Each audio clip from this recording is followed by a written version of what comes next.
সুন্নিরা কিন্তু অন্যদের চেয়ে অনেক শান্ত আমার কাছে মনে হয়, এবং দেশবাসী সেটা দেখেছে। তারা যে অনুষ্ঠানগুলো করে বিভিন্ন সময় আমরা দেখি তাদের মাজার ভাঙার পরেও তারা এখনো ধৈর্যের পরিচয় দিচ্ছে। এটা অনেকে বলছেন যে সুন্নিরা অনেক বেশি শান্ত, অত উগ্র না।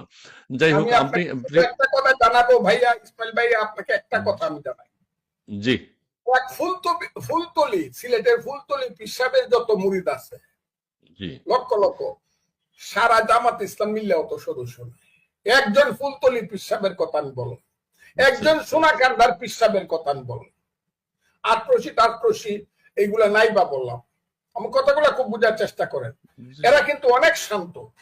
সুফিবাদের মাধ্যমে কিন্তু কথাটাই হলো, সুফিবাদের মূল কথাটাই হলো, শুনো হে মানুষ ভাই, সবার উপরে মানুষ সত্য, তার উপরে মাজারে সারা জীবন গেছে। সুফিবাদী যারা আহলে সুন্নাতুল জামাত যারা মাজারে গেছে, ওই হযরত খাজা মাইনুদ্দিন চিশতি থেকে ধরে যারা এই পৃথিবীতে বাংলা এই ভারতবর্ষে আসছে, এই সুফিবাদী খাজা মঈনুদ্দিন চিশতি, নিজামুদ্দিন আউলিয়া, বখতিয়ার খাকি থেকে সুলতান মাহমুদ থেকে ধরে ওই যে রাজশাহীর যে আউলিয়া আসছেন, উনি থেকে ধরে খান জাহান আলী থেকে ধরে ওই নেত্রকোনাতে পড়ে আছে মদনে,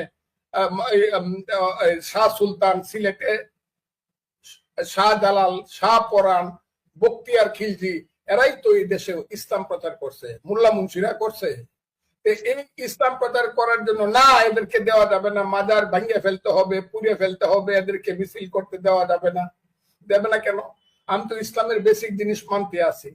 আমি মাজারে যাবো, আপনি তো ইস্তেমায় যাবেন, টঙ্গিতে যা